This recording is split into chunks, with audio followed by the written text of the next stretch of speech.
Buenas tardes a todas y a todos. Mi nombre es Margarita Valdés, soy directora legal de NIC Chile y me han invitado a moderar esta sesión. Dado que partí a las 3, vamos a esperar hasta las 3:05, digamos, para que tengamos más audiencia. Y el orden de la sesión va a ser lo siguiente. Por temas de espacio, no están los 4 panelistas en la testera, van a ir los 2 primeros y después vamos a hacer cambio de los 2 primeros y después hacemos la ronda de preguntas. ¿Ok? Excelente, muchas gracias.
Estoy lista. Voy a juntar la puerta, por favor.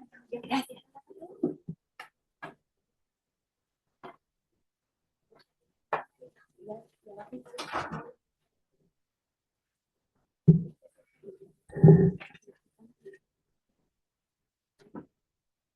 Muy buenas tardes.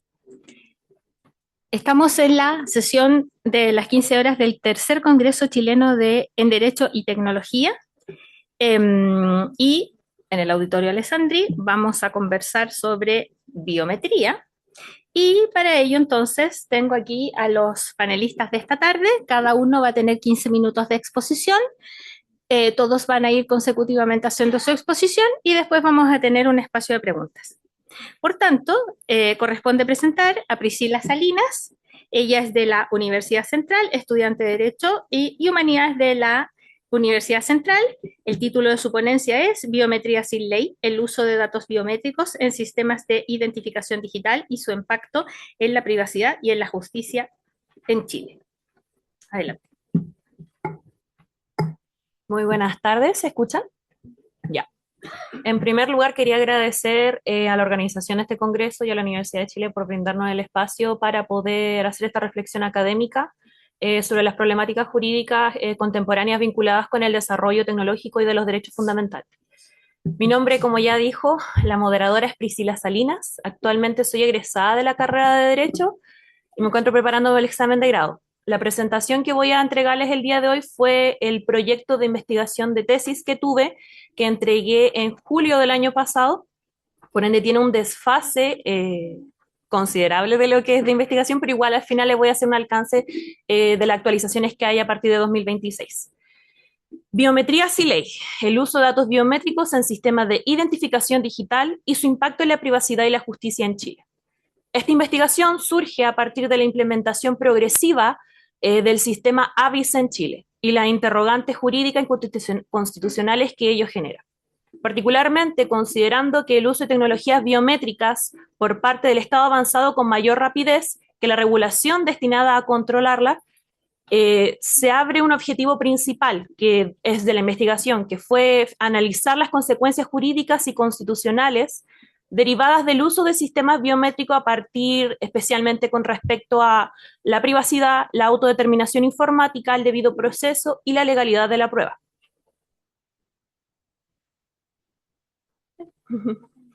Bueno, para partir, ¿qué es el sistema ABIS?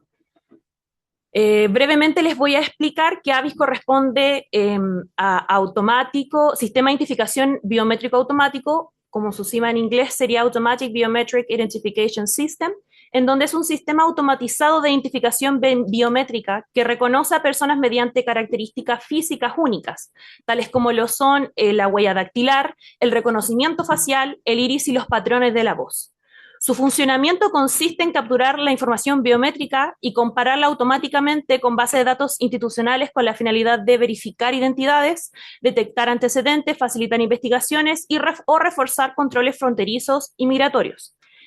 En un escenario global de creciente digitalización y la búsqueda de sistemas más seguros a la verificación de la identidad, distintos países han incorporado herramientas tecnológicas destinadas a la optimización de procesos de control y de registro. Un ejemplo de ello es Tailandia, quien ha desplegado la tecnología ABIS en 65 puntos fronterizos entre aeropuertos internacionales y pasos terrestres, logrado identificar a más de 4.300 personas en una lista negra y aproximadamente 127.000 individuos con violaciones de visa donde hay una implementación en el 2019. En Indonesia, la Policía Nacional utiliza la tecnología ABIS para almacenar los datos de más de 180 millones de ciudadanos, permitiendo verificarles un campo tan solo de 5 segundos, lo cual facilita mucho. En regiones latinoamericanas, tanto Ecuador ha renovado la emisión de pasaportes mediante la adopción de este modelo que integra reconocimiento facial y huellas dactilares, cumpliendo con los estándares de la Organización de Aviación Civil Internacional, lo que ha permitido mejorar su interoperabilidad de otros estados. Actualmente este tipo de tecnología ha tenido una expansión significativa a nivel internacional, especialmente en ámbitos relacionados con lo que es la seguridad pública, la vigilancia estatal, la persecución penal y la inteligencia policial. Sin embargo, este problema no radica únicamente en la existencia de estas tecnologías, sino en los límites jurídicos que se establecen para poder imponerse respecto a su utilización o mala utilización. En Chile, el sistema comenzó a implementarse oficialmente a partir de junio del año 2023, principalmente regiones del norte de nuestro país vinculadas a controles fronterizo y migratorio.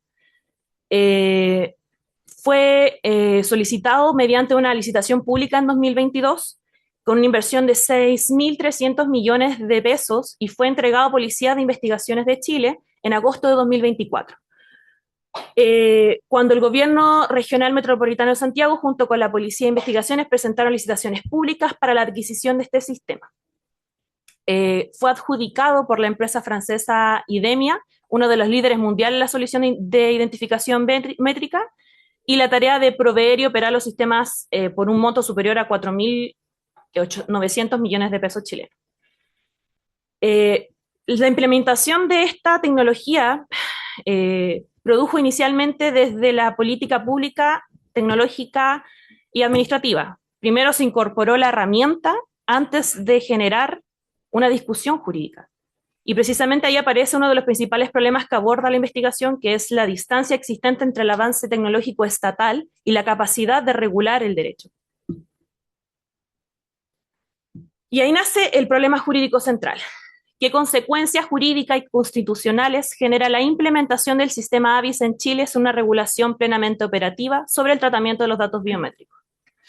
La hipótesis desarrollada sostiene que el uso de tecnologías biométricas sin controles suficientes podría afectar diversos derechos fundamentales, entre ellos está el derecho de la vida privada, la autodeterminación informativa, el debido proceso y la legalidad de la prueba.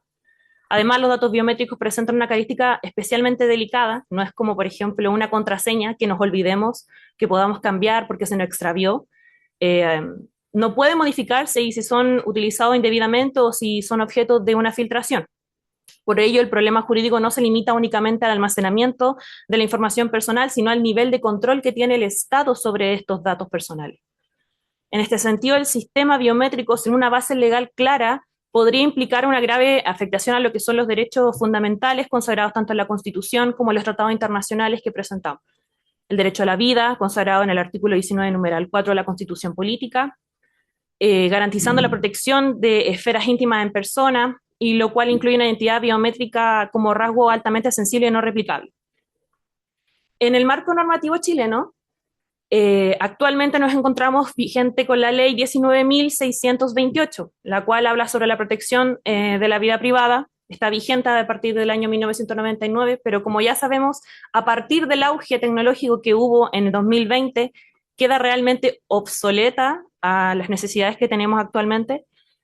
Y bueno, resulta ineficiente frente a la tecnología modernizada con asociar el reconocimiento facial, inteligencia artificial, biometría y la vigilancia automatizada. Posteriormente nos encontramos con la ley 21.719, que habla acerca de la protección de los datos personales, que fue publicada en 2024. Sin embargo, esta, como ya sabemos, no se encuentra en vigencia plena. Empezaría a regir a partir del 1 de diciembre de 2026. Acá tenemos un gran avance, que sí, la ley reconoce los datos biométricos como datos sensibles, incorpora evaluaciones de impacto y establece principios moderadores de tratamiento de datos.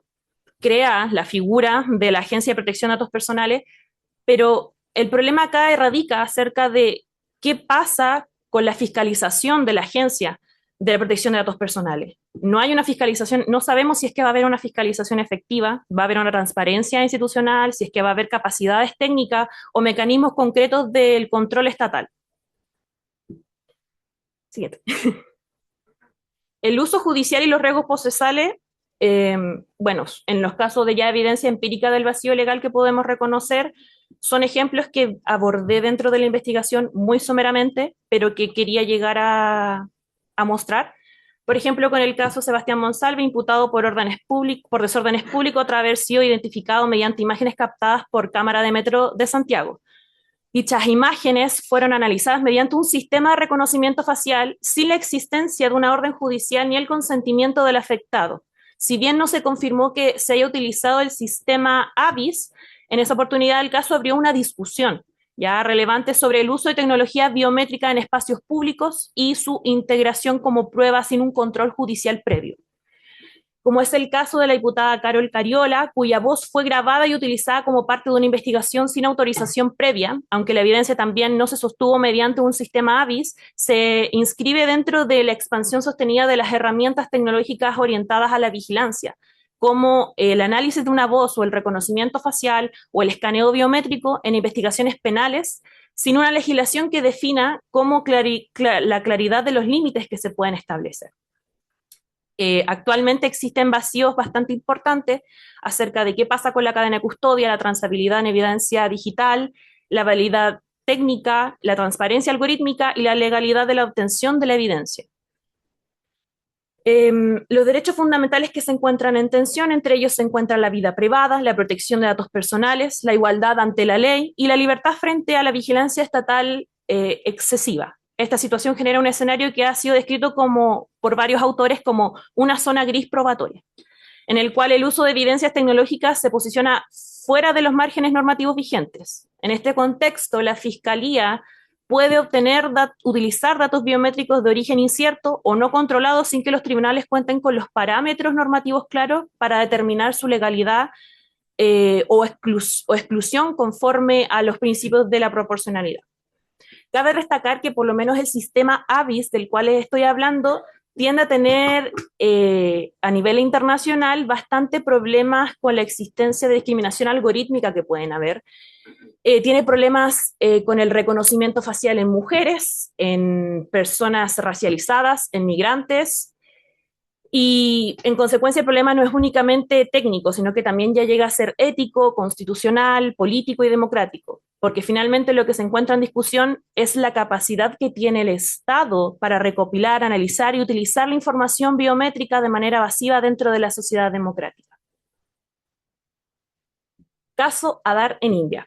Caso Aadhaar es uno de los ejemplos más paradigmáticos del caso desarrollado en India a partir del 2009, el cual se convirtió en un programa de identificación biométrica más grande del mundo. Alcanzaba más de 1.000 millones de personas, en el cual asignaba a cada individuo un número único vinculado a sus datos biométricos, como lo son las huellas dactilares, el iris, el rostro, así como los datos demográficos, como era la edad, el género y domicilio. En su inicio, Aadhaar fue presentado como una herramienta para mejorar la inclusión social y combatir el fraude en la entrega de subsidios. Sin embargo, en 2016 y 2018 se revelaron grandes fallas estructurales donde hubo una filtración masiva de los datos, acceso ilegítimos por parte de los funcionarios y empresas privadas y una ausencia de un consentimiento informado a las partes y el uso obligatorio de un sistema que, como requisito para acceder a servicios básicos, fue utilizado de una malversación, por así decirlo. Finalmente, la Corte Suprema de India reconoció la privacidad como un derecho fundamental y lo limitó diverso a uno de los sistemas, al uso del sistema biométrico, prohibió su uso por parte de entidades privadas y limitó la utilización a fines estatales específicos. Otra más. Actualmente, en 2026, si bien nos encontramos a mayo de 2026, no tenemos una reglamentación clara de cómo va a ser el funcionamiento de la Ley 21.719, cómo va a ser el funcionamiento de la Agencia de Protección de Datos. Podemos decir que hay una implementación más progresiva a lo que es la ley, la expansión progresiva de sistemas biométricos y el desarrollo de nuevas discusiones vinculadas con la inteligencia artificial y de gobernanzas algorítmicas. ABIS ya no aparece únicamente como una herramienta de control migratorio, sino como parte de una infraestructura estatal más amplia de identificación y de vigilancia digital. El problema jurídico, o sea, en consecuencia de esto, el problema jurídico también evoluciona. Principalmente ya no es solo si Chile necesita una regulación biométrica, sino si las instituciones que se van a crear para la reglamentación de esta están realmente capacitadas para controlar las tecnologías altamente invasivas que se van a utilizar por parte del propio Estado. Para concluir, esta investigación sostiene principalmente el avance tecnológico estatal que ha sido considerado más rápido que el desarrollo jurídico como tal, la implementación de la ley 21.719, de donde representa un avance importante dentro del sistema jurídico chileno, pero todavía es insuficiente de por sí para enfrentar todos los desafíos asociados al uso estatal de tecnologías biométricas, que el sistema ABIS obliga a replantearse los límites constitucionales que nos encontramos de la vigilancia estatal dentro de los sistemas democráticos y finalmente la discusión sobre la biometría en Chile, que no se trata únicamente sobre tecnología, trata sobre los límites del constitucionalismo democrático que debe de imponer al ejercicio del poder estatal sobre los cuerpos, las identidades y la información biométrica de las personas. Porque modernizar el Estado no puede hacerse a costa de los derechos fundamentales. Muchas gracias.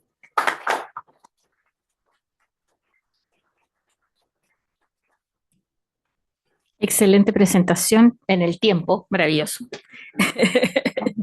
Dejo con ustedes entonces el título de la ponencia es Fronteras territoriales y datos personales, el control fronterizo como zona gris de protección jurídica. El ponente es Jorge Miranda Pica. Él es egresado de Derecho de la Universidad de Chile, es ayudante de Derecho Internacional Público, Derecho Constitucional y del curso electivo de Derecho de la Integración Europea e Integración Latinoamericana. Jorge, el micrófono es tuyo. Perfecto, muchas gracias. Muy buenas tardes a todos. ¿Se escuchan, no? Sí. Bueno, agradeciendo nuevamente a la organización y a la universidad por esta instancia. Este trabajo de fronteras territoriales y datos personales es en base a, bueno, mi tesis de pregrado, siendo egresado, sobre los alcances de la territorialidad en la protección de datos personales. Y por ende, estos se realizan también en este contexto de migración y seguridad. En las últimas décadas, las fronteras territoriales han experimentado entonces una transformación profunda, digo, en los mecanismos a través de los cuales ejerce un control fronterizo. Esto sea mediante el aumento de la tecnología en sus controles y con ello la recolección masiva de datos personales. Estos son datos biométricos, conductuales y de geolocalización.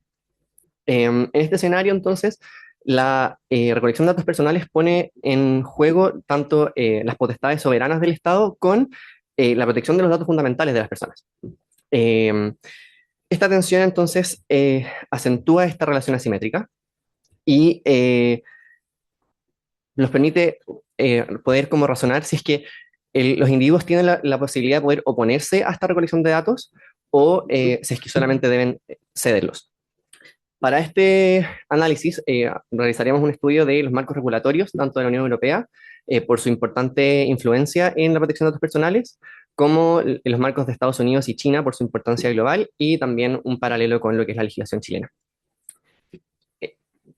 En cuanto, bueno, a la Unión Europea, los datos personales se encuentran consagrados en la Carta Fundamental de los Derechos de la Unión Europea como el Tratado de Funcionamiento de la Unión Europea.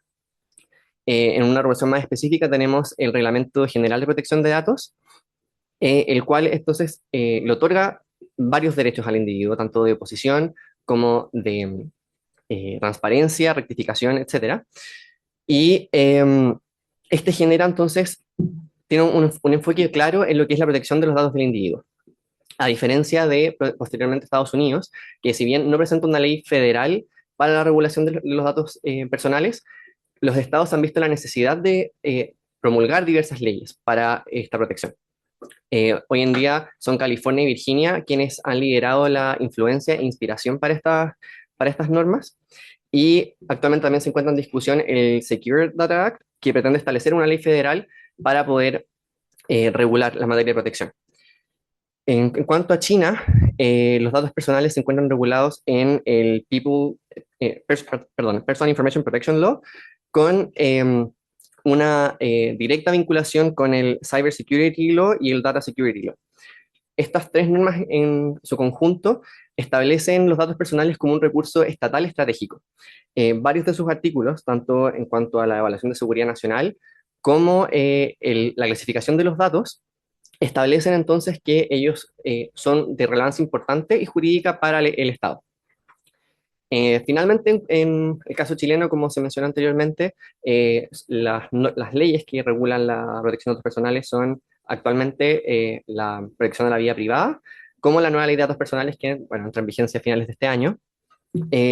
Esta última norma toma para cumplir la adecuación de protección europea, que es la que rige globalmente hoy en día, tiene un enfoque también muy claro en la protección de derechos humanos y los derechos y datos del individuo.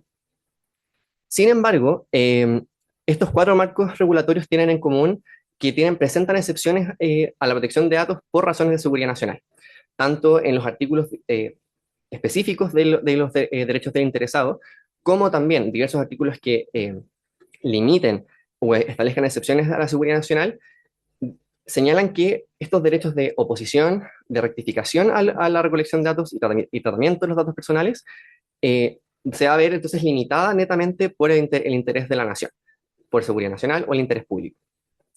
Un dato relevante en cuanto a lo que expondré posteriormente es que las policías a cargo del control fronterizo, bueno, en el caso de la Unión Europea es Frontex y el Servicio Europeo de Vigilancia de Fronteras. En el caso chileno es la Policía de Investigaciones.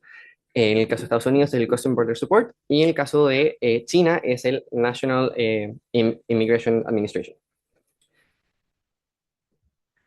Esto resulta relevante puesto que existe entonces, al existir un alto flujo migratorio, es necesario también poder modernizar las tecnologías por las cuales se recolectan estos datos. Pero esto pone en peligro entonces la protección de los datos biométricos, en este caso, del individuo. Existen diversos, como mencionaba, reglamentos que, en el caso, por ejemplo, de la Unión Europea, se establece un cuidado o manejo de los datos personales según los organismos de la Unión Europea. Sin embargo, este mismo reglamento establece nuevamente como límite el interés público a la posibilidad de oponerse a la recolección de datos. En el caso de Estados Unidos, por otro lado, existen, el cuidado de los datos, la recolección de los datos biométricos es un poco más rigurosa en cuanto al por terrorismo, digamos. El US Code establece un sistema de entrada y salida de control, por control biométrico, y el US PISIT, que es un programa que regula este sistema, establece de manera robusta, digamos, cuáles son los datos que se recolectan y cómo es que estos son recolectados, digamos, en los controles fronterizos. En el caso chino, la Administración Nacional de Inmigración se regula por la Ley de Salida e Ingreso.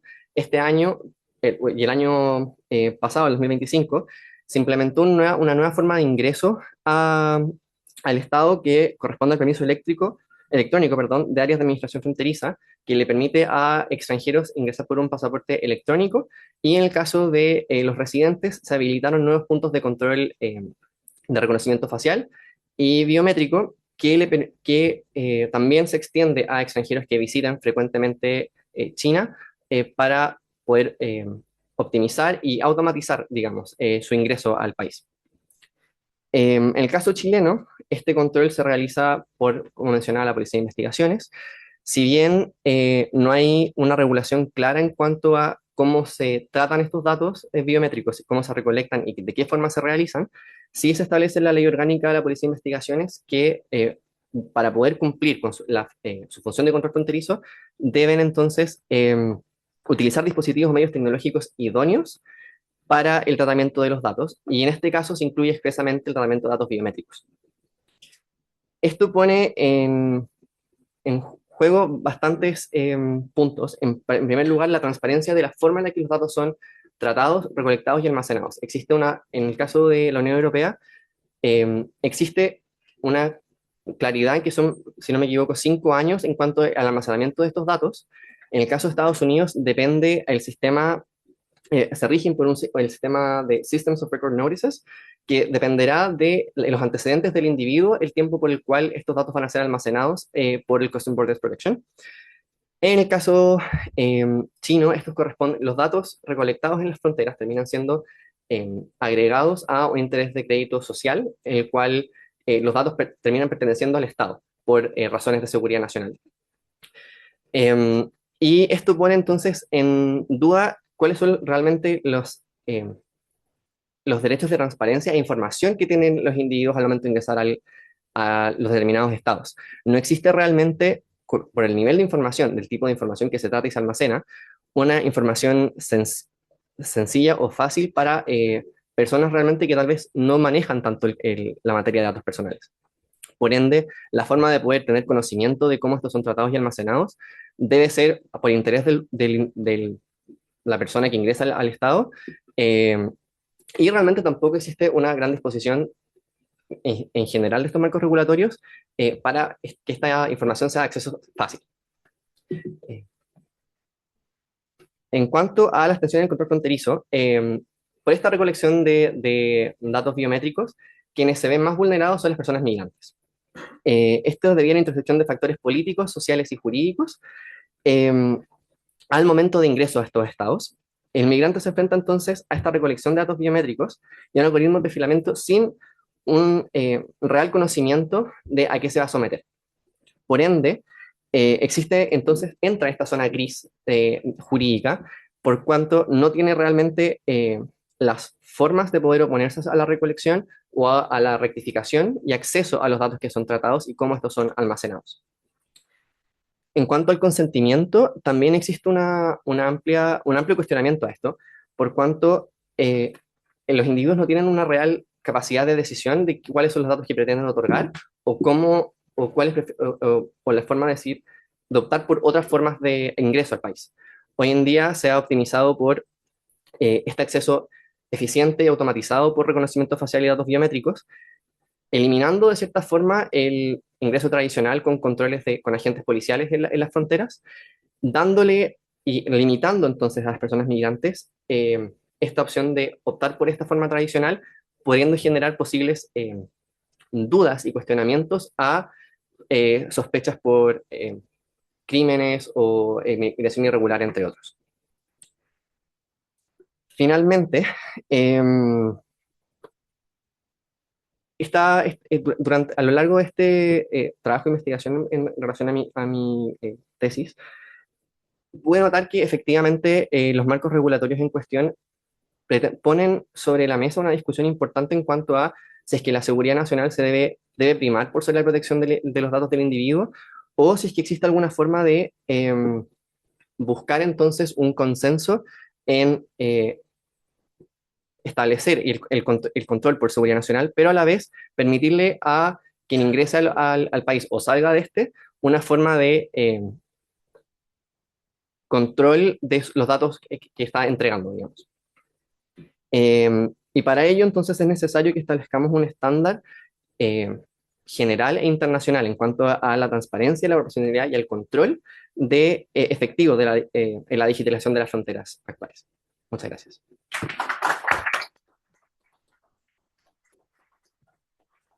Muchas gracias, Jorge. Muy buena presentación. Entonces ahora cambiamos e invito, por favor, a Oliver y a Carlos a la testera para su presentación.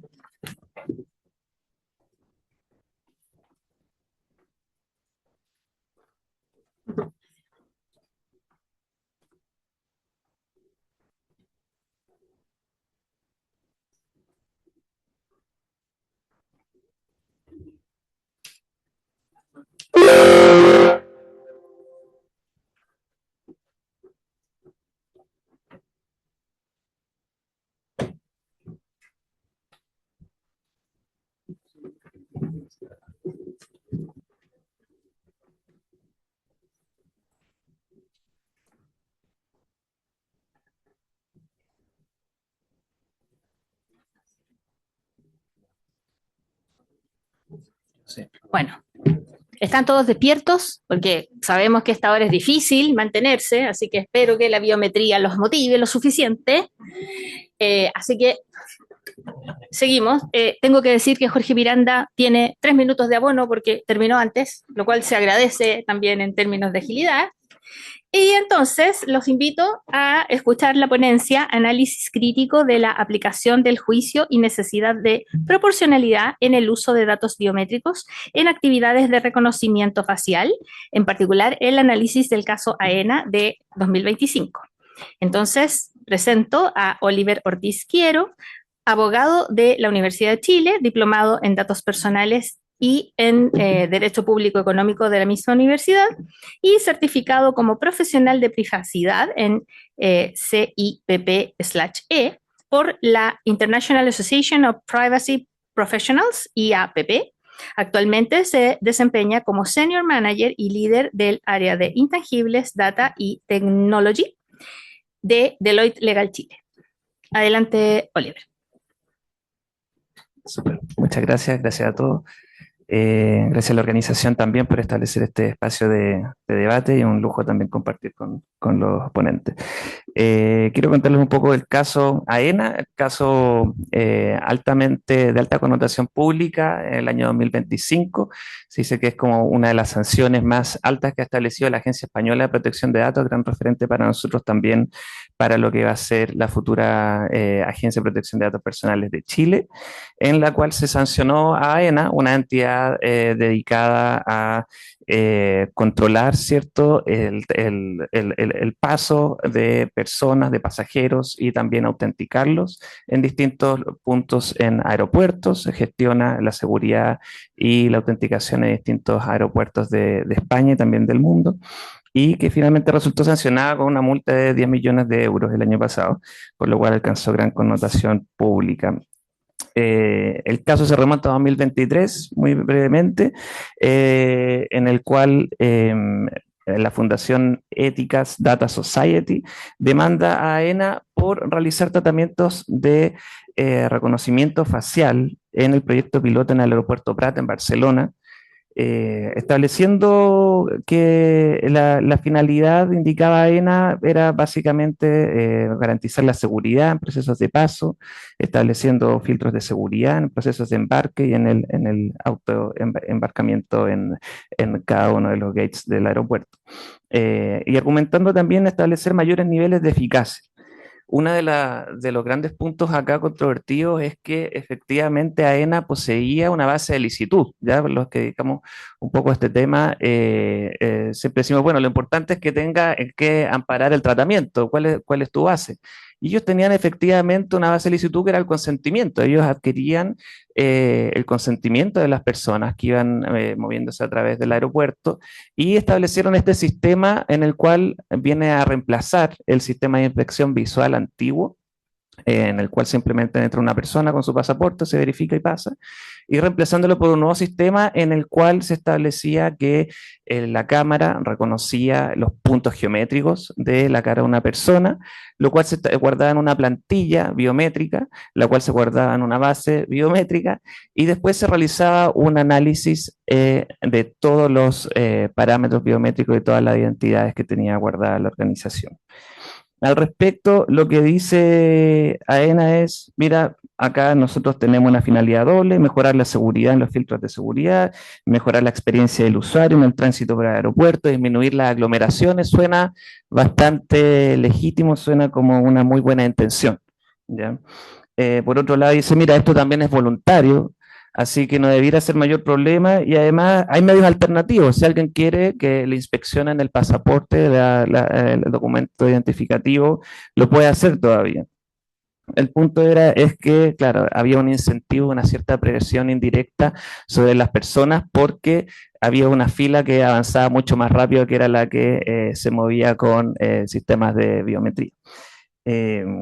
También decía, mira, sabes que acá yo no estoy analizando los datos para determinar la raza, la religión, no estoy realizando un tratamiento tan riesgoso y además encripto los datos, ¿ya?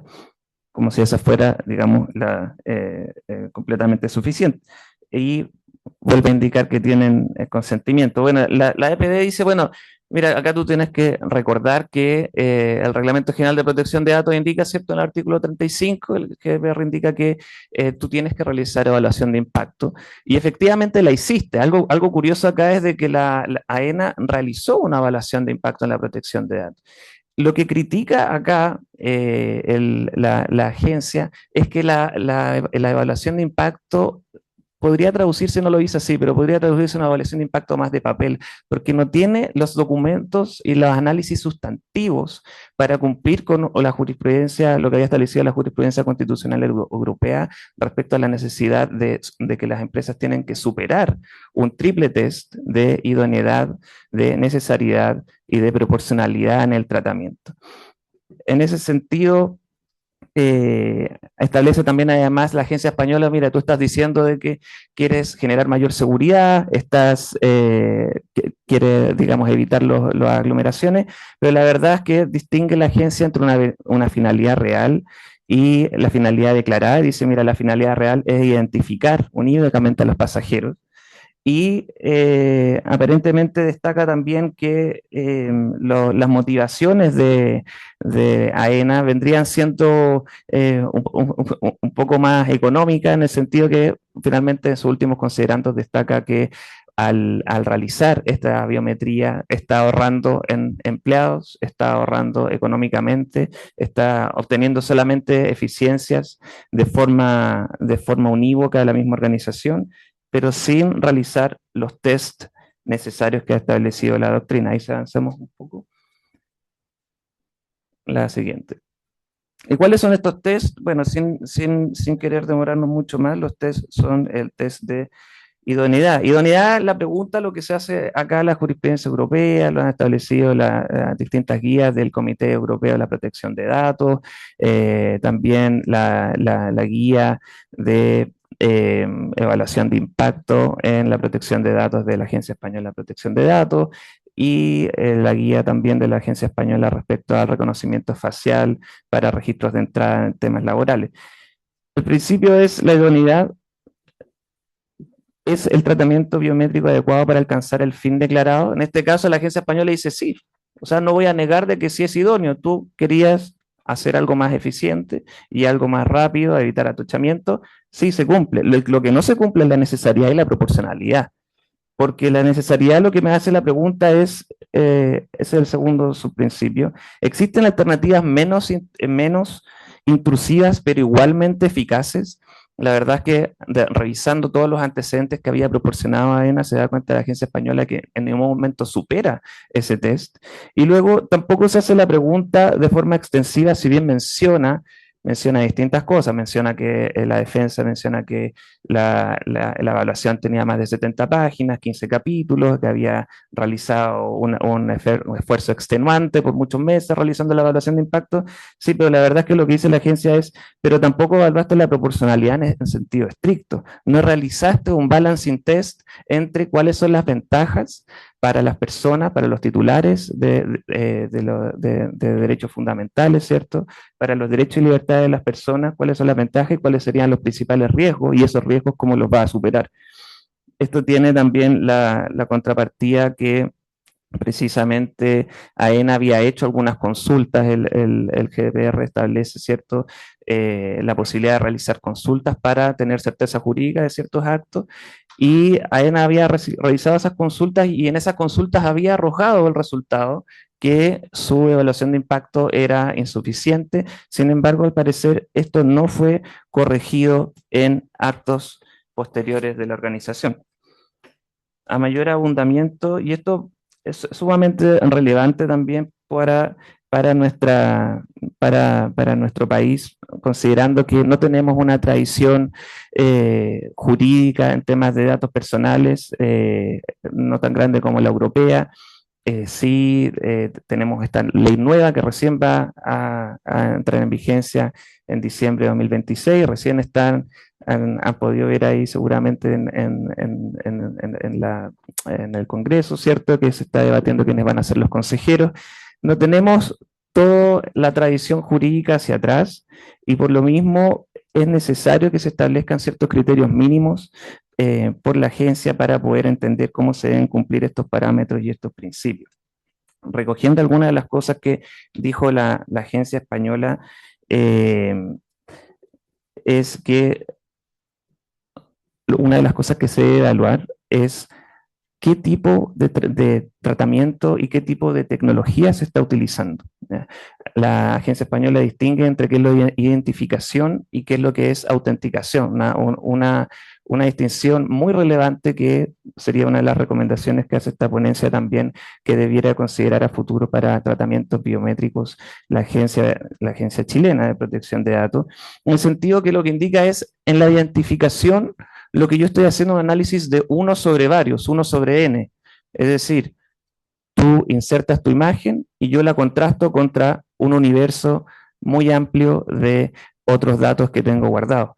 Distinto es cuando hago un análisis 1 a 1, porque en ese caso lo que yo tengo es una foto, por ejemplo, que ya guardé, una plantilla biométrica que guardé anteriormente en el portal de la organización, de AENA, por ejemplo, y después cuando me presento hago una verificación. Lo que estoy presentando ahora, mi rostro, es igual a lo que ya tenía guardado en mi perfil anteriormente. Lo que dice ahí la agencia es que en ese caso se reducen muchísimo los riesgos y es mucho menos invasivo. En este sentido, la agencia establece que el responsable debe evaluar seriamente cuáles son los riesgos del tratamiento que quiere establecer en los derechos y libertades de los interesados, tanto por un enfoque de análisis de riesgo que priorice siempre desde el principio, desde el diseño y por defecto. Y que la limitación de derechos fundamentales debe ser la indispensable y estrictamente necesaria para satisfacer el fin perseguido. La mera utilidad ya no legitima la elección de un sistema más agresivo sobre los derechos y libertades de las personas. Por otro lado, tener el consentimiento no nos exime de cumplir con el principio de minimización de datos. Es algo sumamente relevante en esta resolución, principio y algo que se ha recalcado en la doctrina también de protección de datos europea, es casi la supremacía del artículo 5 del reglamento, en el sentido de establecer que los principios que rigen ahí suelen tener primacía o preponderancia respecto a otras disposiciones y que aun cuando exista consentimiento, eso no convalida la innecesariedad de un tratamiento de datos personales y que por lo mismo se debe cumplir de todas formas con el principio de minimización. ¿Cuáles son las recomendaciones? Y con esto vamos terminando. ¿Cuáles serían algunas recomendaciones que nosotros podríamos dejar para que se pudiera digamos, aplicar de buena forma los tratamientos biométricos en nuestro país y aplicar de buena forma también el principio de necesariedad, de idoneidad y proporcionalidad. Primeramente, el artículo 15 ter de la ley 20.719 establece que la agencia deberá establecer ciertas orientaciones mínimas sobre en qué casos es obligatorio la evaluación de impacto de la protección de datos, teniendo consideraciones de finalidad, de necesariedad y de proporcionalidad. Bueno, esas orientaciones mínimas debieran decir, respecto a la obligatoriedad de evaluaciones de impacto, que los tratamientos biométricos que afecten a X tipo de grupo de personas o a cierta cantidad de personas, por ejemplo 100, por ejemplo 1000, es algo que deberá sopesar cierto el ente administrativo en su momento, son obligatoriamente, gatillan obligatoriamente el tener que realizar esta evaluación de impacto. Eso debiera decirse, podría detectarse que está implícitamente dicho, pero no está expreso. Por otro lado, también debiera establecerse que el test de necesidad como requisito es un requisito de licitud autónoma y que no debiera ser derogable por el consentimiento. Eso permitiría evitar que el consentimiento sea utilizado como escudo frente a cuestionamientos de tratamientos que son evidentemente desproporcionados. Finalmente, también debería haber una evaluación obligatoria de alternativas tecnológicas. Por ejemplo, algo que decía la agencia española es ¿por qué no se recomendó por parte de esta entidad utilizar un código QR? Que era mucho menos invasivo que utilizar, digamos, los datos biométricos, la plantilla biométrica y además de eso, utilizar los datos identificativos, porque todo eso, además, antes no se guardaba nada, había inspección visual, como muchos de ustedes lo han hecho seguramente, persona de PDI, revisa y listo. Ahora los datos biométricos se ingresaban, se guardaban por 2 años y además se utilizaban técnicas que eran poco apropiadas. Realizar una evaluación de alternativas tecnológicas menos intrusivas. Luego, además, también rara vez en los tiempos que estamos hoy día se utilizan elementos biométricos, tratamientos biométricos sin inteligencia artificial. De ser así, el análisis de la evaluación de impacto de protección de datos deberá sí o sí considerar sesgos algorítmicos, potenciales discriminaciones, equidad, ¿cierto? Y que existan, obviamente, un derecho a una explicación, como dijeron compañeros anteriormente en ponencias anteriores. Y finalmente, debiera también establecerse de forma detallada un procedimiento a través del cual se puedan realizar consultas, lo cual pueda otorgar certeza jurídica a los distintos potenciales responsables y también encargados de tratamiento de datos personales. Muchas gracias.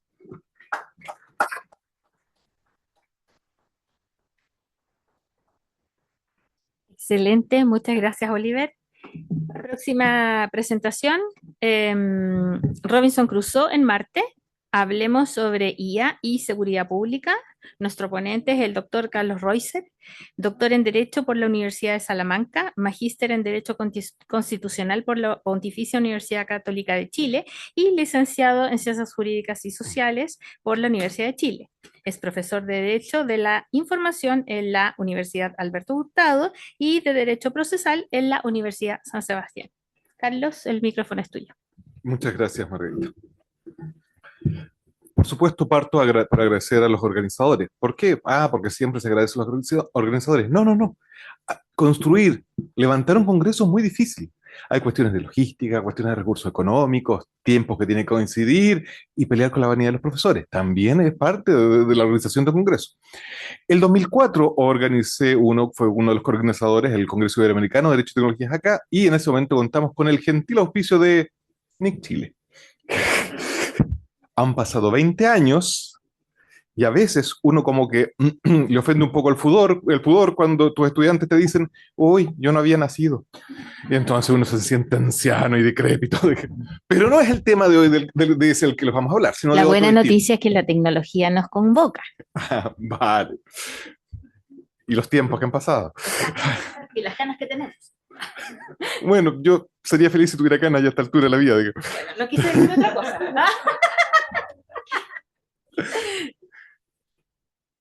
La ponencia lleva por título Robinson Crusoe en Marte, hablemos sobre inteligencia artificial y seguridad pública.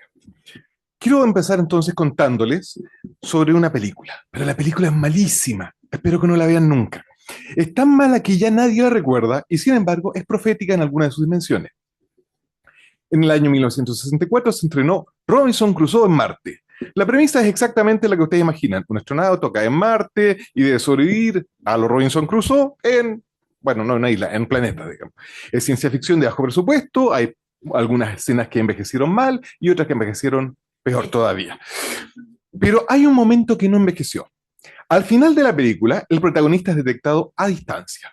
No por un ser humano que lo observa desde lejos, no por un perro que sigue su rastro, es detectado por sensores autónomos que rastrearon sistemas planetarios buscándolo sin mediación humana. Es decir, en 1964 ya habían pensado, ya había alguien que había pensado, podemos construir aparatos que encuentren personas por nosotros.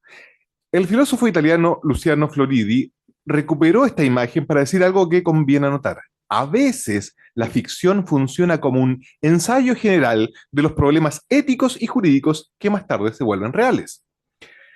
60 años después, esta escena dejó de ser ciencia ficción. Está en nuestra calle. Es la cámara que mira al peatón en la esquina, es el lector que registra la placa patente del auto que pasa. Es el algoritmo que correlaciona rostros con bases de datos sin que nadie en ningún momento lo haya permitido conscientemente. Mi pregunta hoy, frente a ustedes, no es si la inteligencia artificial funciona en seguridad pública. La pregunta es, ¿qué desplaza la inteligencia artificial cuando funciona? Y mi sospecha, que voy a desarrollar en los próximos minutos, es que estamos desplazando algo bastante más profundo que la vida privada. Estamos desplazando piezas del Estado de Derecho. Vamos por partes, por 5 partes exactamente. Primero, el truco de la palabra seguridad. Hay palabras que crecen tanto que devoran a otras. La palabra seguridad es hoy una palabra muy gorda. Antes, seguridad significaba algo bastante concreto, que no me asalten al volver a la casa, que el aeropuerto funcione, que el contrato se cumpla. Hoy seguridad significa casi cualquier cosa. Significa cámaras, significa control de fronteras, significa identificación biométrica, significa cruzar bases de datos sin avisarle a nadie. El profesor Bustin Doy, que hoy es ministro en España, lo dice con elegancia. En momentos críticos para el Estado, todo parece permitido en nombre de la seguridad. Y la procesalista Barona Vilar agrega algo que conviene notar. Cuando la inseguridad se convierte en clima permanente, lo que se altera es el equilibrio normativo. ¿Por qué? Porque empezamos a aceptar como normal lo que ayer era inaceptable o excepcional. Por ejemplo, que caminar por la calle implique ser identificado y seguido automáticamente. Segundo, ¿qué cambia exactamente con la inteligencia artificial? A todos nos suelen ofrecer una explicación tranquilizadora.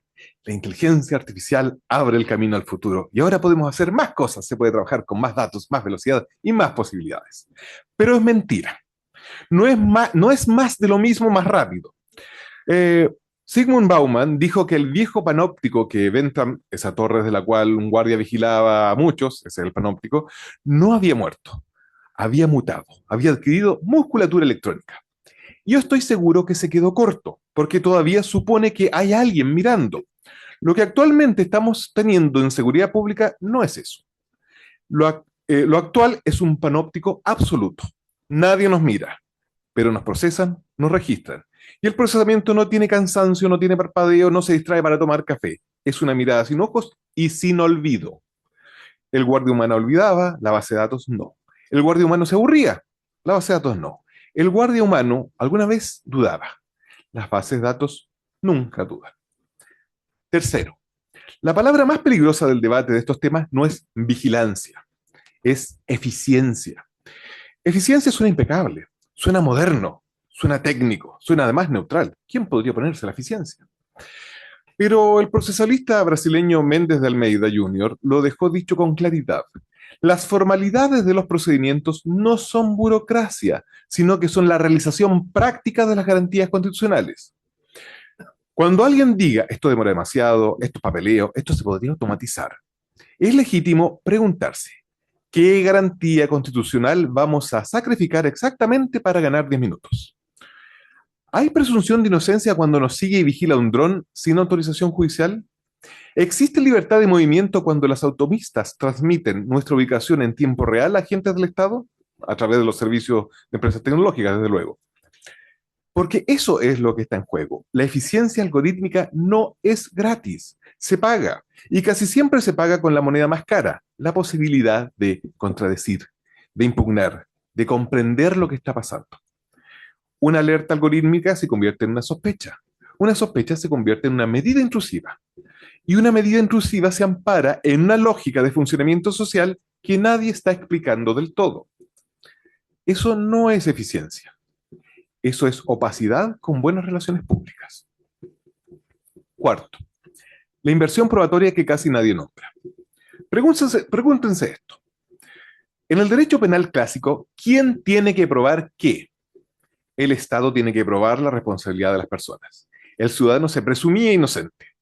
Esa simetría, el ciudadano protegido, el Estado obligado a justificarse, es una pieza fundamental del constitucionalismo moderno. No es un detalle, es la columna vertebral. Ahora invertimos esa lógica. La infraestructura algorítmica opera por defecto, captura por defecto, retiene por defecto, y el ciudadano debe construir su inocencia frente a las correlaciones de las máquinas. Edward Snowden, que probablemente pasará en Rusia el resto de su vida, lo describió con una imagen. La vigilancia masiva es un censo infinito, un censo que nadie autorizó, que nadie convocó y del que nadie puede salir. La diferencia con el censo clásico es que el censo clásico era un evento, empezaba y terminaba. Lo nuestro no termina nunca. Entonces, estamos perdiendo algo raro y valioso, la posibilidad de equivocarnos y, a pesar de equivocarnos, seguir adelante con nuestros proyectos de vida. La posibilidad de tener un mal día sin que ese mal día quede grabado. La posibilidad de cambiar de opinión política sin que cada opinión antigua nos persiga. La posibilidad de ser hoy alguien que no éramos hace 5 años. Lo que les describo no es un lujo emocional, es una condición jurídica de la libertad. Sin esa posibilidad, no hay rehabilitación, no hay derecho al olvido, no hay reinvención biográfica, no hay segundas oportunidades. Cuando ustedes caminan por la calle y son captados por una cámara con reconocimiento facial, nadie les pidió el consentimiento. Cuando entregan su huella para sacar la cédula de identidad y esa huella, años después, alimenta un sistema biométrico de búsqueda de personas, nadie les pidió el consentimiento para este segundo uso. Cuando la patente de su auto queda registrada 100 veces al día por lectores automáticos, nadie tampoco les pidió el consentimiento. La pregunta correcta no es si hubo consentimiento. La pregunta correcta es, ¿quién diseñó este ecosistema dentro del cual vivimos y cuándo adquirió legitimidad democrática? Esta es una pregunta constitucional y hasta ahora la estamos eludiendo. ¿Cómo es que llegamos hasta aquí? ¿Y cuándo fue que dijimos que estaba bien? Quinto, ¿hacia dónde ir? No quiero terminar sin dejarles algo concreto que me ronda hace tiempo y que no he visto formulado del todo. La llamaría, con cierta licencia poética, doctrina de la opacidad ciudadana. La idea es esta.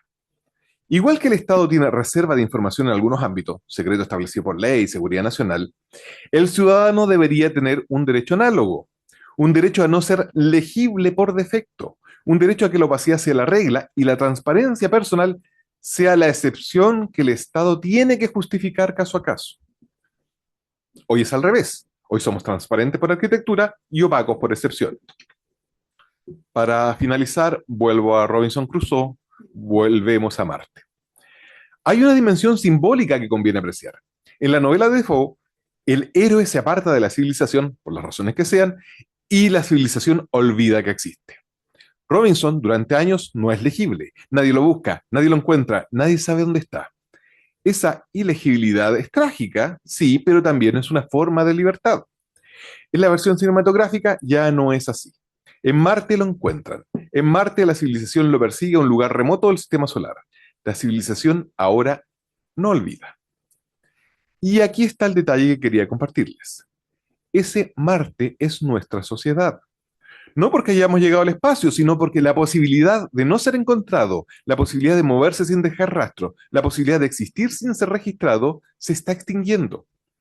Y no se está extinguiendo por una decisión democrática, o al menos no de cara a la ciudadanía. No le estamos diciendo a la gente, la presunción de inocencia se acabó. Así que a partir de ahora te vigilaremos permanentemente. Se está extinguiendo por un devenir tecnológico alimentado por la ya obesa idea de seguridad. Y entonces, a las nuevas generaciones de juristas les corresponde una tarea más difícil que las generaciones anteriores. Las generaciones que escribieron las constituciones modernas tuvieron que pelearle al poder absoluto del monarca. Las generaciones que le siguieron tuvieron que pelear contra los arbitrios de los estados totalitarios o contra las dictaduras. Y a ustedes les toca pelearle a algo más escurridizo, a la comodidad, a la promesa de eficiencia, a la tentación de delegar el juicio humano en sistemas que no se cansan, no dudan y no olvidan.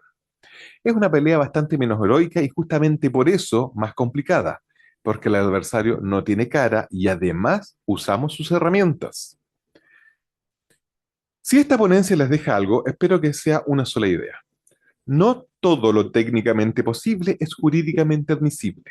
Y muchas veces aquellos que se nos presenta como más eficiente, más barato o más inteligente, en realidad obtiene esa eficiencia a costa de derechos y libertades fundamentales. Las generaciones siguientes a las nuestras tendrán tecnologías mucho más poderosas que las nuestras. Precisamente por eso su mayor ventaja no será solamente saber utilizarlas, sino ser capaces de reconocer y advertir cuándo esas tecnologías comienzan a cobrar demasiado caro. Saber distinguir cuando el precio del progreso se paga en sangre, en autonomía, en dignidad, en libertad, será una de las competencias cívicas más importantes del futuro. Pero también lo será comprender que el derecho no existe para contemplar pasivamente los excesos tecnológicos, sino que para ponerle límites, corregir abusos y, cuando sea necesario, detenerlos. Porque una sociedad democrática no se define por la tecnología que es capaz de utilizar, sino por los límites que es capaz de imponerle. Muchas gracias por su atención.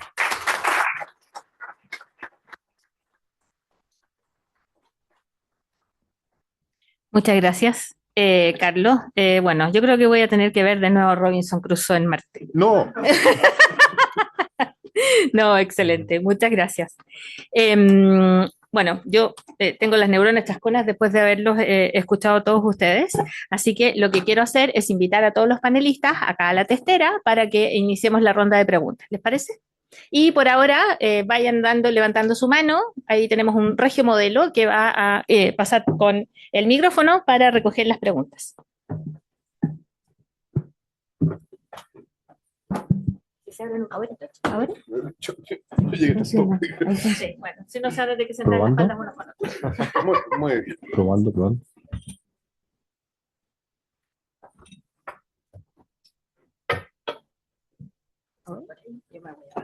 Excelente. Esta pregunta va para Carlos y felicitarlo en la ponencia, lo encuentro espectacular, ¿ah? Muy metafórica, muy poética, muy literato. Pero se podría decir que nosotros como seres humanos estamos en este minuto en una igualdad, pero una igualdad en la desprotección, porque aquí estamos todos como en una playa nudista. Algunos creen que tienen puesto el traje del rey y otros estamos absolutamente desprotegidos frente a esta tecnología panóptica, como dices tú, frente a la vigilancia. Y yo creo que, no sé si estás de acuerdo tú, que la única igualdad que tenemos en este minuto los seres humanos es una igualdad en la desprotección.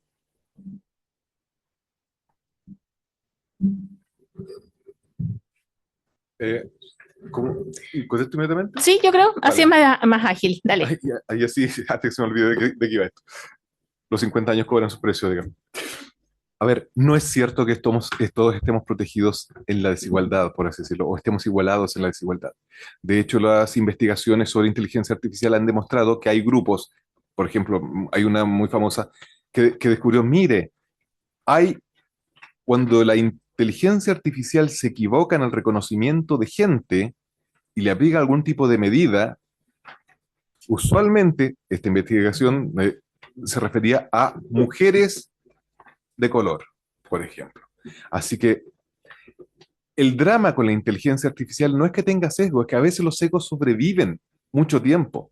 Hay un famoso que probablemente todos han oído hablar del caso Amazon, que seleccionaba gente para cargos directivos y de repente todos descubrieron que solo seleccionaba hombres entre 40 y 50 años de determinado sector social y determinado color, ¿ok? Si tú dices, claro, pero cuando se descubrió esto, se detuvo ese sistema. Ya, pero pasaron 4 años.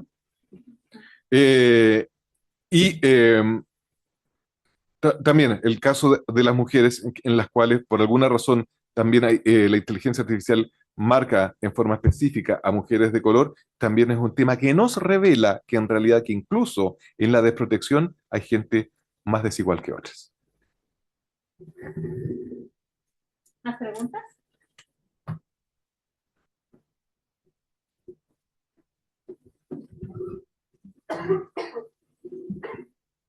Muchas gracias. Para Carlos también la pregunta. En Europa igual se está implementando por la AI Act lo que es la evaluación de derechos fundamentales. Pero hay una crítica también en eso y no sé cómo podemos resolverlo, que es que esa evaluación empieza a realizarse por privados y de alguna forma empezamos a privatizar los derechos fundamentales y nuestras garantías constitucionales. Entonces, ¿en qué medida es posible implementar controles o formas de asegurar nuestros derechos de forma, bueno, también la eficiencia de alguna forma es necesaria, pero ¿cómo lo hacemos para que esos derechos fundamentales no sean también privatizados de alguna forma? La pregunta para mí es muy difícil de contestar por lo siguiente. Mira, clásicamente, cuando uno miraba violaciones de derechos fundamentales, miraba al Estado, no miraba a los privados. Y sin embargo, al día de hoy, yo creo que ninguno de esta sala tiene dudas que en realidad los privados tienen tanta o más capacidad que el Estado para vulnerar derechos fundamentales. Así que desde esa perspectiva es razonable que también los privados empiecen a evaluar si las herramientas, métodos, productos que están ofreciendo también vulneran o no derechos fundamentales. El tema está, y esa parte es la que te digo que es muy difícil de contar, es cuando se transforma, por ejemplo, eso en censura.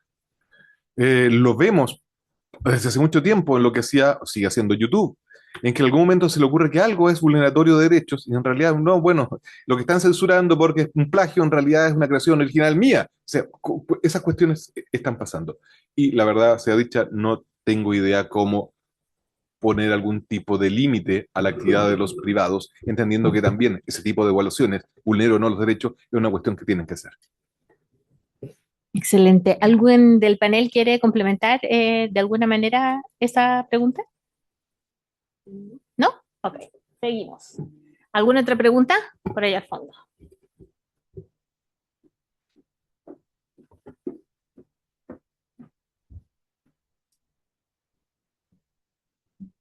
Hola, pregunta para Priscila, creo que era la primera, y para el profesor Carlos también.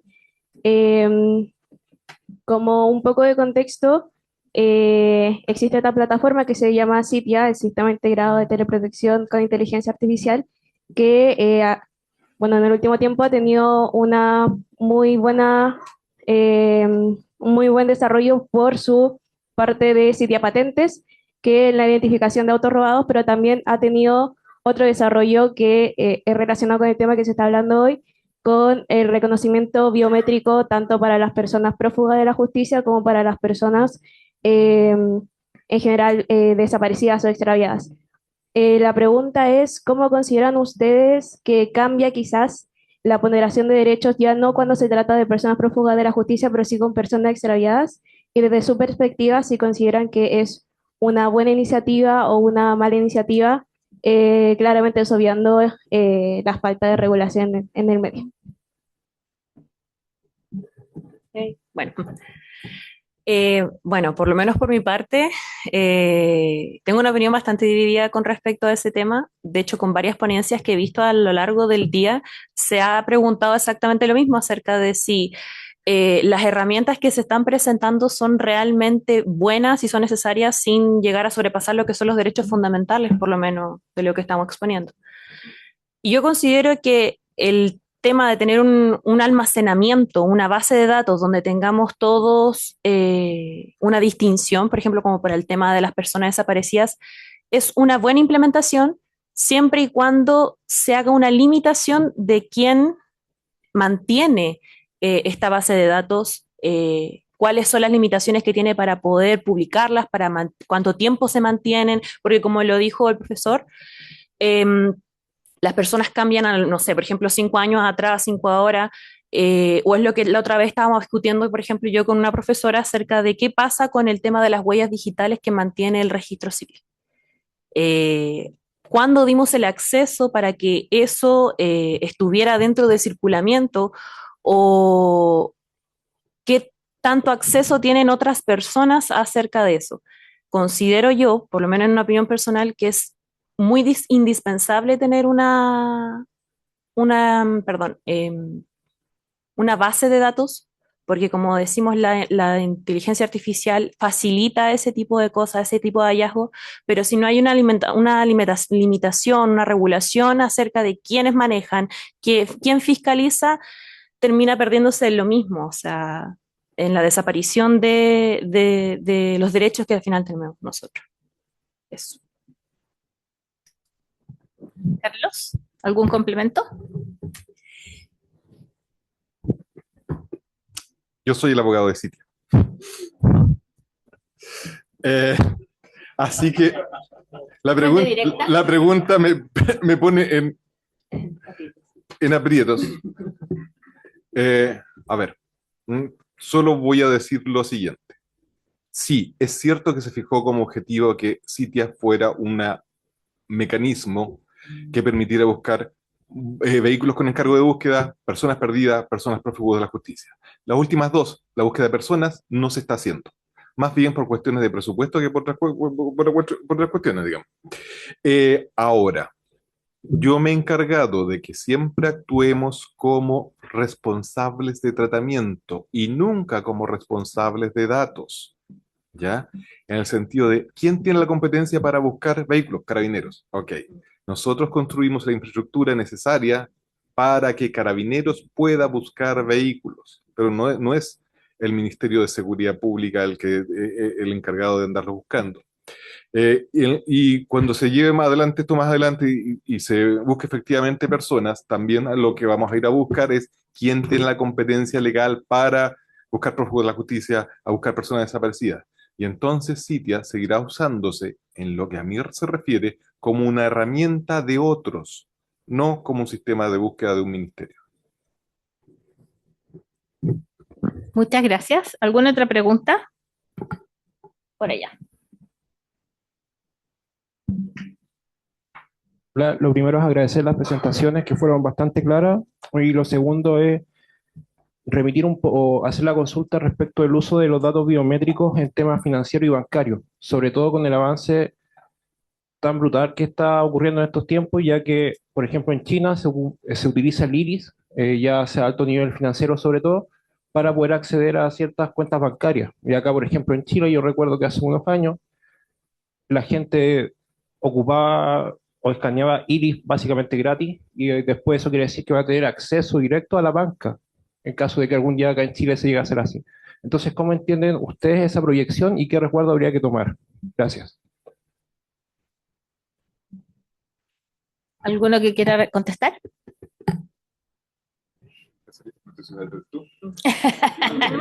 Vamos que se puede, vamos que se puede.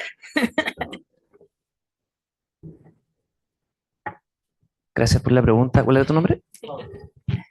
Pablo.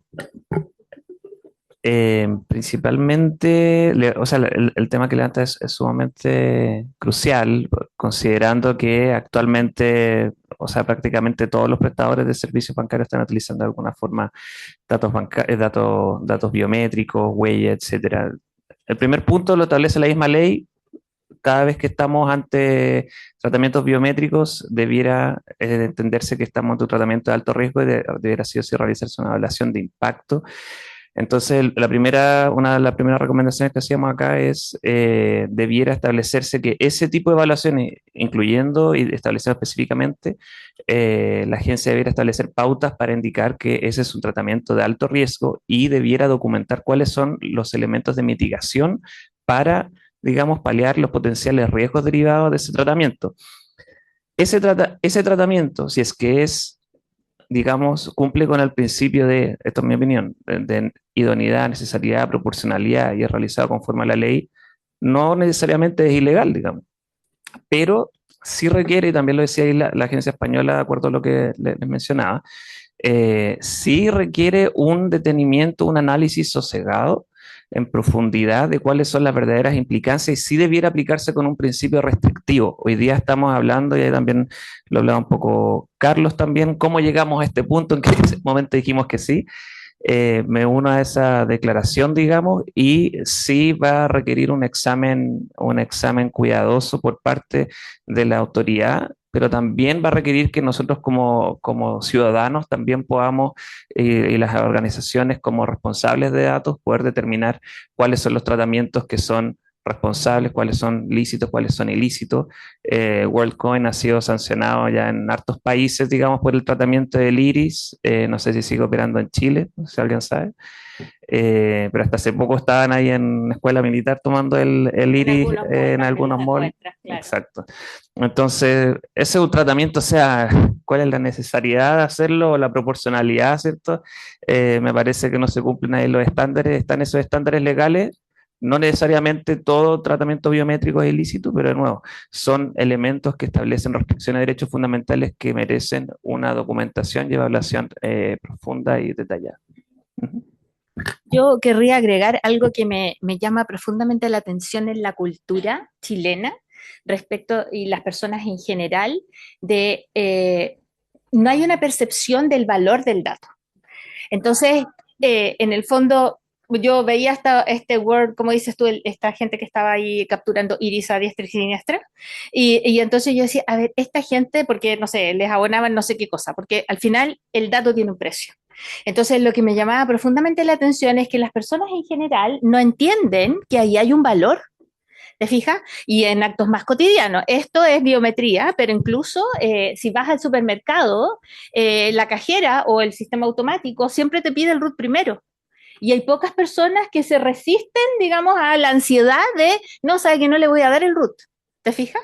Y entonces, de alguna manera, me pasó una vez en un supermercado, en Unimark, no, es que me tiene que dar el root. No, es que no estoy obligada a darle mi root, así que yo quiero pagar, o sea, no me interesa. Entonces, de alguna manera, lo que a mí me pasa también es que creo que tenemos una cierta responsabilidad nosotros de cómo difundimos o generamos más convicción en las personas de que sus datos personales son importantes, que tienen, digamos, lamentablemente tienen un precio, digamos, y los tienen que cuidar, y por otro lado, que no están obligados a entregar sus datos. Y creo que por eso lo que pasó con esta gente de los IRI era fundamentalmente porque las personas, sí, ya, sí, me pongo para que me tomen la fotito con él. No tenían ni idea, no sé, les abonaban no sé qué cosa porque les daban algo de plata, algún canje había.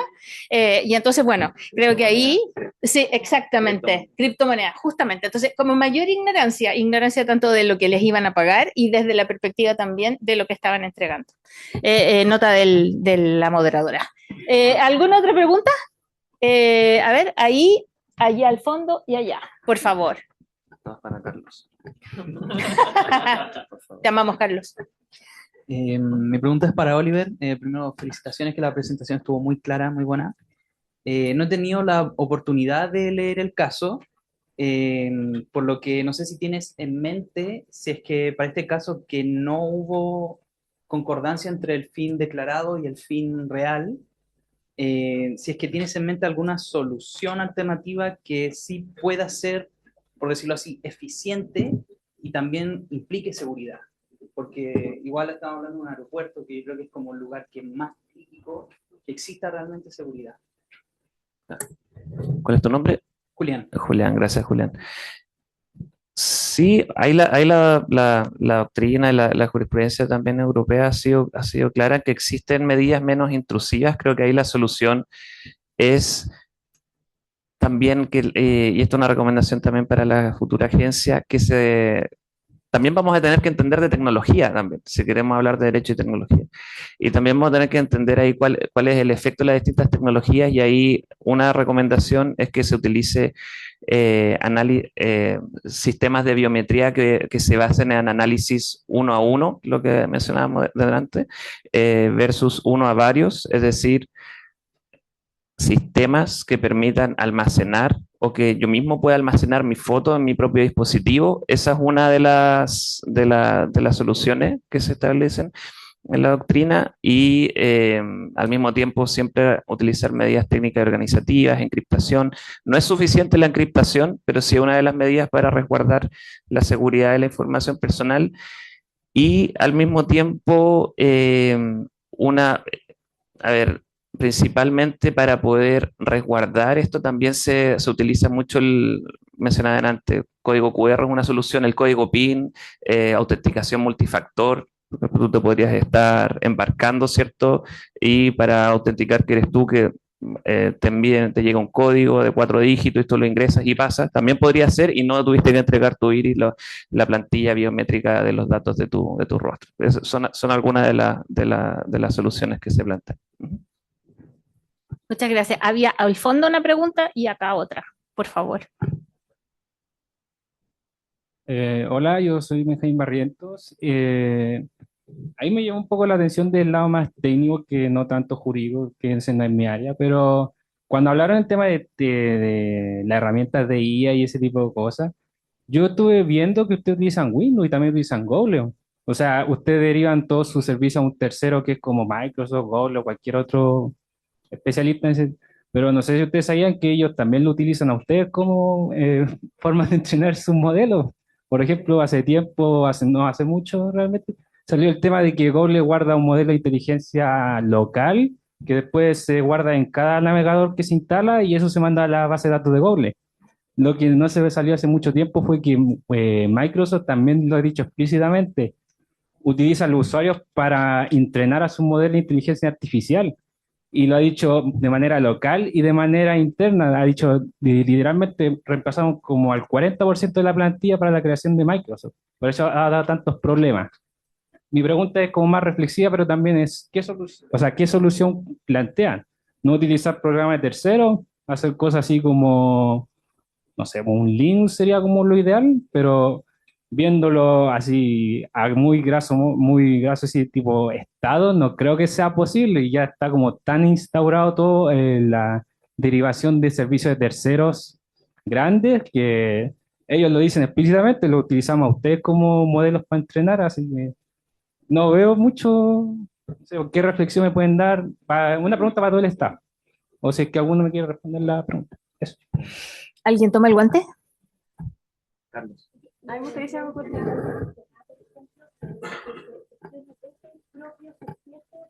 Eso.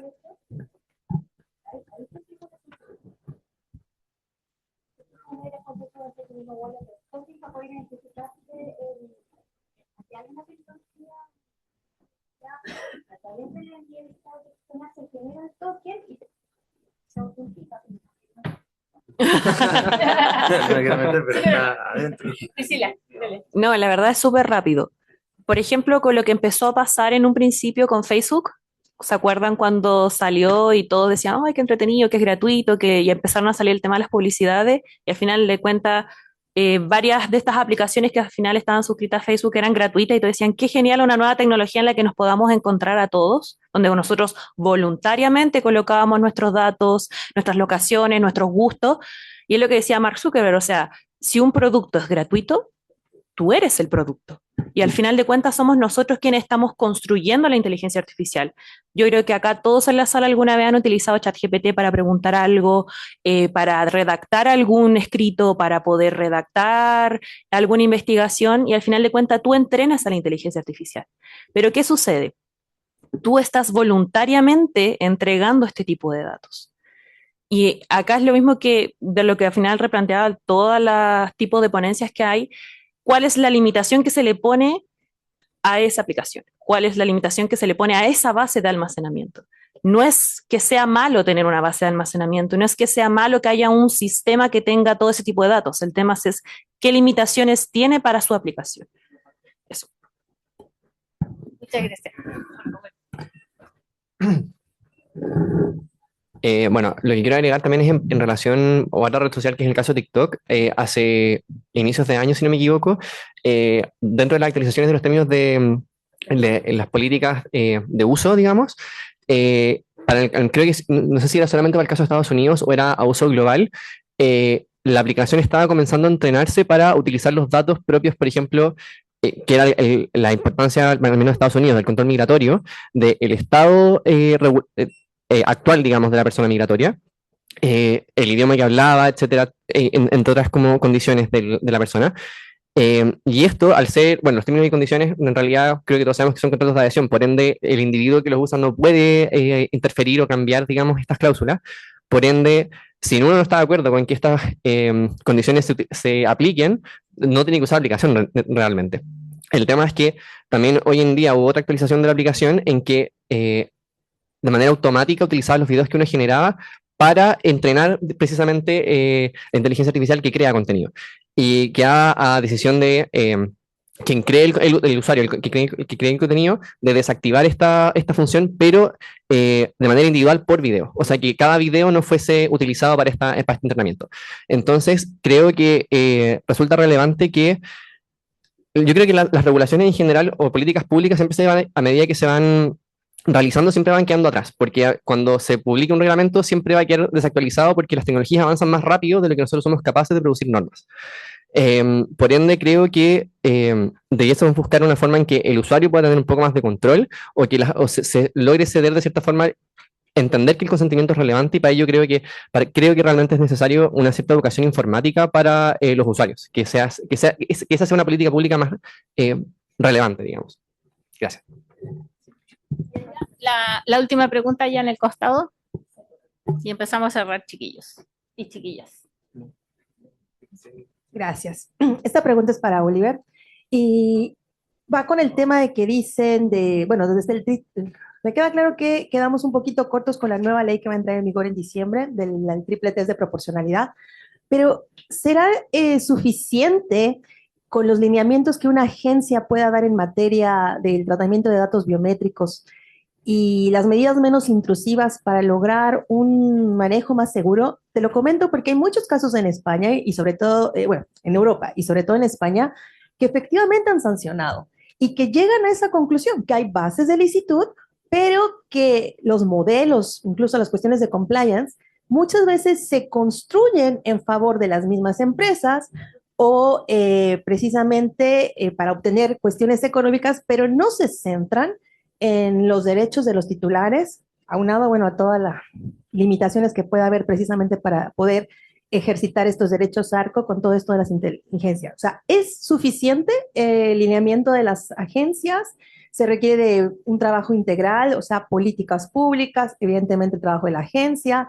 ¿Necesitamos una regulación específica en todo esto de los datos biométricos? ¿Cuál es tu nombre? Gracias, Beatriz. Wow, súper difícil pregunta, pero voy a tratar de responder. Nunca es suficiente, sobre todo cuando no tenemos una tradición jurídica, digamos, en el tema. Acá hay grandes profesores en esta universidad, Daniel, que está hace poco acá, que salió en otras universidades también, como Carlos, y que nos han ido introduciendo en estos temas. Entonces yo creo que un primer tema es no solamente que exista una ley, que exista una agencia que establezca orientaciones mínimas, sino que haya concienciación, que podamos difundir el awareness, ¿cierto?, de entender estos temas. Hoy día, acá nos decía nuestra moderadora, ¿cierto?, lo que le pasaba a ella en el supermercado. ¿Quiénes realmente saben, aparte de nosotros, acá muchos abogados, otros tecnológicos, técnicos, tequis, la verdad que no todo el mundo, si uno sale afuera, no todo el mundo sabe cuáles son los riesgos, cuáles son, yo hablo mucho con amigos que exponen a sus hijos en redes sociales, no tienen idea qué es lo que están alimentando, cómo se está alimentando la inteligencia artificial de eso, aun cuando sus cuentas estén privadas, digamos. Entonces, me parece que parte por un lado, ¿es suficiente? La respuesta es no, no es suficiente. Necesitamos conciencia, necesitamos difusión, necesitamos que las universidades lo enseñen, necesitamos ojalá que desde los colegios pueda, dentro de educación cívica, pueda tener también temas de ciberseguridad y de protección de datos mínimos. Necesitamos que hayan, acá está Ivonne, ¿cierto?, que dirige el Observatorio de Datos Personales. Todas estas organizaciones cumplen un rol único en poder concientizar y en poder también, poner ciertos temas en la palestra relacionados con protección de datos, que es lo que nos convoca ahora. En este caso, en el que yo les comentaba, AENA fue una fundación de Ethics Data Society, o sea, una fundación de la sociedad civil. Entonces ahí no solamente es la parte legal, también la sociedad civil la que tiene una responsabilidad, y también los órganos educacionales también.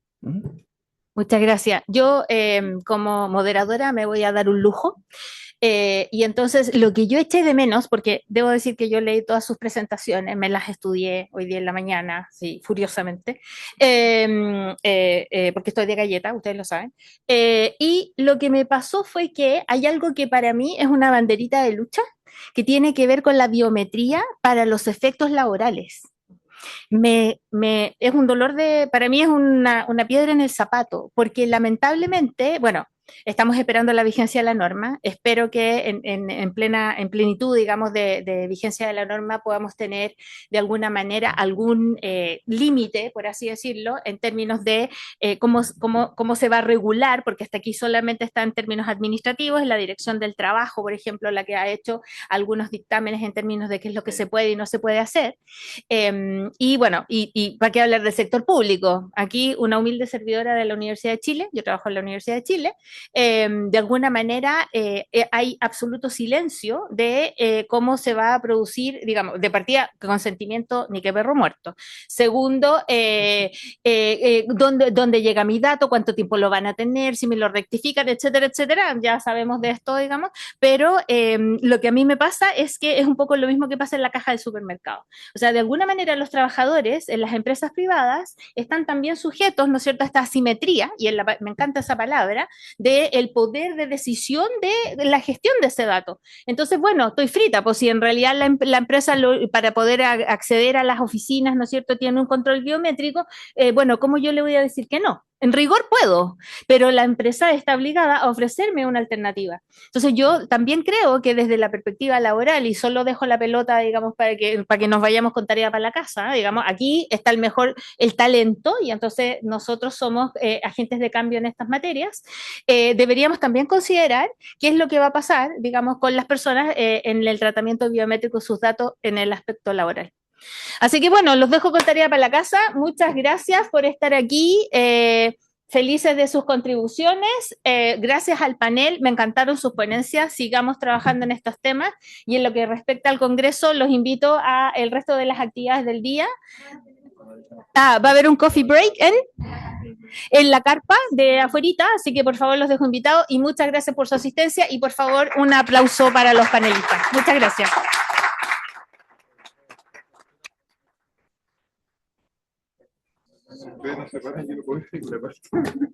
Gracias.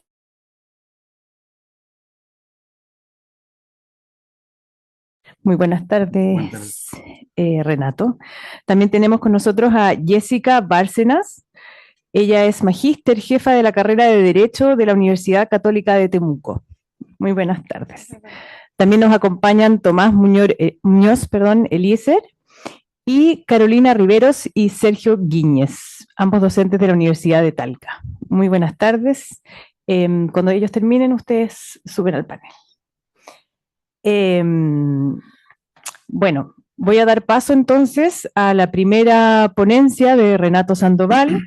La ponencia trata sobre datos ómicos y regulación chilena hacia 2026, criterios operativos para biotecnología bajo la ley 21.719. Y como les decía, Renato es ingeniero en biotecnología, magíster en dirección educativa por la Universidad Andrés Bello y actualmente estudiante de tercer año de Derecho de la misma universidad.